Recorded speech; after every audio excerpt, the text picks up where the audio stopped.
Hey everyone, today's overview and review video is on Sparkriders 3000.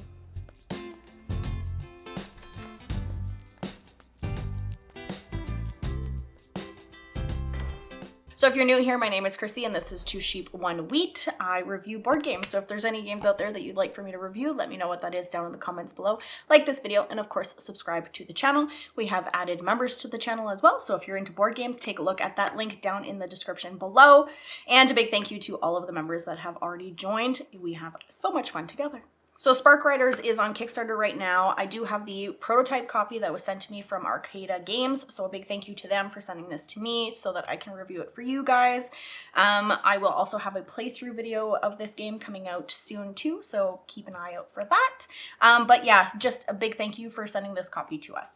So let's go ahead and take a look at the table and see all of the components. Now just keep in mind this is a prototype copy, so whatever I have, it will definitely not be what you get once the game has completed after the Kickstarter. So we'll go ahead and take a look at the components. So we have these tiles here that build up our spaceship, all different sections of the ship. Everything is all written down on it. We have spots on here for some thruster tokens. We also have locations on each of the rooms for some shields. We have a slot in the Nexus for some credits. Credits will give us some prosperity cards. These are basically just going to be items for you or equipment cards. We have our character minis, and we also have a location at the top here of the ship for which type of space or what we're going through.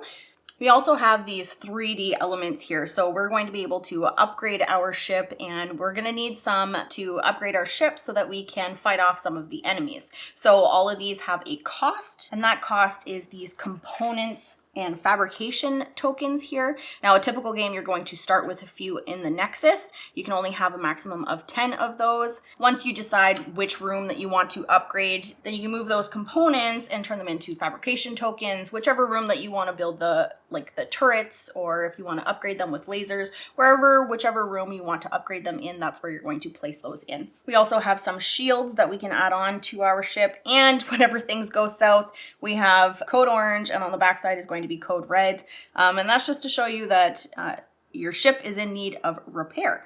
So with our player characters here, we also have them on our sheets. Each player is going to have a special ability. This 𝒔𝒑𝒊𝒂𝒏, he's a seasoned pilot, so it's going to add extra when you do a roll to be able to travel. And Nova is a little bit better at shooting whenever there is an enemy approaching. So there are enemies that approach, and those are going to be these cards right here. They will approach your ship, and the app, because there is an app with this game, will tell you which direction, which side of the ship that the ship is going to attack, and it's going to tell you exactly how many hits to each section that's going to happen. So these ships here, they have different powers, and whenever they come in and approaching, the app will tell you if it only has a 1 hit, 1 shield or 2 shield, if it has any extra abilities on it as well, like lasers. So the app will tell you everything about the enemy ships that are going to approach. So along with the abilities for your characters, you also have a help action. So wherever you are, you can drop your help action token, and the player has some actions that are available to them, usually typically like re-rolling a die or adding a certain action to the rolled die. So that is basically all the components in the game, and that's kind of how you set up the game too. So a typical one, you're going to have some components and you're going to have some shields on the board as well. When you're first starting the game, everything on the app is going to tell you how to set everything up. So once you have the whole game set up, you've got the app open and you're ready to start the game, it tells you exactly how everything needs to be set up. And now we'll go over through the actions that you can actually take during the game and what a typical turn would look like.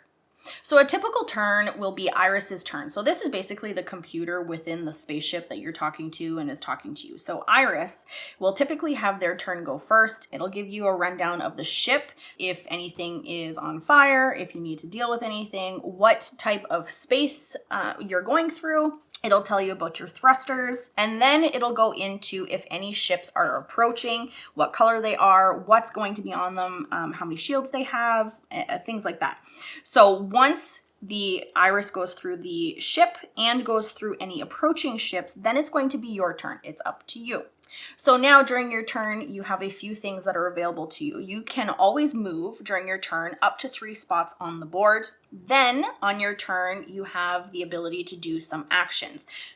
the actions, piloting through space. You can shoot a spaceship with your thrusters. At the beginning of the game, they're going to tell you where you can have your thrusters, typically in the bridge and the deck. So depending on which side the ship is on, you'll probably want to go to either of those sides and shoot the spaceship. When you shoot a spaceship, you'll usually recover components and you'll be able to add them there, which will help you upgrade your turrets. And then you can tinker as well. So if you want to add any armor to any specific room, if you want to fix the thrusters, or if you wanted to upgrade an item. So those are actions that you can take during your turn. We also have credits and cards. So in the app, it'll tell you, depending on some action that you do, you'll get credits.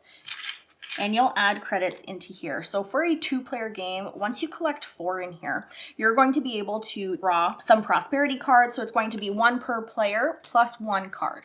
So you'll have the choice to pick whichever one that you want. And these are going to be items or equipment cards that you get to add to your card, to your player boards. And they're going to be either a continuous upgrade or they're going to be a disposable one. It'll tell you exactly what type they are. And these ones all have different abilities, from upgrading your thrusters to adding symbols to specific dice that you roll, adding extra armor slots, or re-rolling. They all have different abilities, which is nice, and they do come in handy. So those would be those cards. These ones, we can go into a little bit more depth with them. So double cannons, these ones would just go right on top of the thrusters, and it is just an upgrade. So this basically adds an extra die whenever you're rolling for fire, or rapid fire, or an Irish shot. We have our turret, so in case we lose one of our rooms, you would be able to rebuild it. And again, all of those are going to cost components to fabricate them. So let's say we wanted to build the double cannon here, it would cost 2. So we could take 2, if we have them in there, we would flip them over like that, so that once you go into the room, then you can do a tinkering action. So you would take the die, you would roll it, and the number of wrenches on here is how many that you'd be able to flip over, or however many that you'd be able to take off. Once they're all off, you'll be able to upgrade it and place the double cannon on top of the turret. So in this case, I only got 1, but if we got 2, you would be able to take off both of them. And the same thing goes with fighting a ship. If we had a ship come up, we would just simply mark what the ship has. Let's just say 1 shield and 1 shooting power. Owen is over here and can do a shooting action, which is rolling the dice. Now, because it has a double cannon on there, you would be able to roll 2 red die to see how much that we could shoot. So this one would be 2 hits. So the shield would come off and it would be hit again, so the red would go away. So in the app, whenever you do any of these different actions, you're going to be talking to Iris and you're going to be telling her specific phrases. So in this case, it would be target red neutralized over. So you're basically talking to the computer within the ship, telling them exactly what has happened. The app is going to keep track of everything. So it'll know that this red ship is no longer there, and maybe throughout the game, the red ship will reapproach and then you would have to fight it over again. So literally everything that you're going to be doing on the ship, you're going to be telling Iris through the app. So all of these phrases are going to be on the player aid.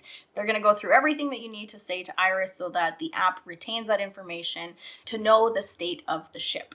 So everything is on the player aid that you need to know. If you ever do roll a credit, then it's just simply adding a credit to the Nexus. So learning this game wasn't hard at all. The rulebook did a really good job. I went through it with Nick. It really wasn't too bad. They do have a lot of pictures, which is really nice. I can't take a rule book and just read it like that. I need pictures. So this one was a really good rule book. I had no problem at all learning from it. The app also does help with setup and whatnot. So that is really nice. So it's almost like 2 different things that you have to be able to do the setup and learn the game. Playing the game was really, really fun too. I definitely do like a space theme game, which is what this one is. It is pretty fun and it is really fun. The app is really cool. I love that you can talk through the app to Iris. Iris talks to you, you talk to Iris. It kind of really adds to the theme. I think the ability to upgrade your turrets and upgrade your ship is really neat too. The way that the whole game plays is really nice. There is a difference between playing 2 players and playing 4 players. There is a lot more ships that are going to be popping up whenever you're playing 4 players. Nick and I did play 2 players each and then just 1 player. I think we prefer playing just 1 player. It's a little bit easier to go through. There's a lot going on when you involve the 2 other characters. characters. The app, I like that it goes through everything. The app is a little bit fast. I do believe they said that they're going to slow it down so that you can kind of follow along as Iris is going through everything. Like whenever the ships come up towards the end, basically all of the ships are going to be out onto the board. So it is a lot. You'll have to backtrack and go through everything. So if they slow it down, it'll be a lot easier to just do things one at a time. But I do like in the app that they have a spot that shows the ship. It shows orange if it's in a code orange or if it's a code red. We lost a lot of our ships, a lot of pieces from our ship. So there was a lot of pieces missing on our picture, but it is nice to just have that reference there in case maybe you're not doing something proper. Then you can always look back on the app and see, okay, my thruster's supposed to be at level 2 instead of level 3. And again, I really like the fact that you can talk in the app. Now there is an option that you can just type in the app in case you don't want to talk, but I think that talking into the app really adds to the theme. The theme here for me, it does add to the theme, and I think the theme here for me is really here. It's a spaceship. It'll tell you what you're going through, whether it's like asteroids or whatever is approaching the ship. There's a card at the top that's going to tell you what's there, and it's also a reminder of what you can and cannot do during that specific turn. Moving around your spaceship, it looks like a spaceship. It's nice. Now, I know that this is the prototype and not everything is going to be how it is here. I know that they're making some really good upgrades and the game is going to look that much better once the Kickstarter is done. That leads me into components. Now, the components even for this prototype is really good. Everything is 3D printed. It's a really good looking prototype. All of these 3D printed components, the dice, like if you look at the Kickstarter page, which I will have down in the description below, so definitely take a look at the game, or definitely take a look at the Kickstarter. Everything looks like it's going to be so good. High quality components, and I don't even think that this game is priced that bad for what you're going to be getting. So I do like the components. I think they're really good already. They're going to be even better. All the artwork in this game is really good too. Everything has something going on. It's almost like a cartoonish style artwork as well. Like all of these cards, these all have different abilities on these cards here as well. But I really do like the artwork. Everything is color coded as well. The spaceship, the artwork on the spaceship, you can see Iris in all of the different rooms, so wherever you are, you can still communicate with her. Right down to the characters on the player boards here too. Just everything looks really, really good. I do really like the artwork on everything. My overall thoughts on the game is I really enjoyed it. I had a lot of fun playing it.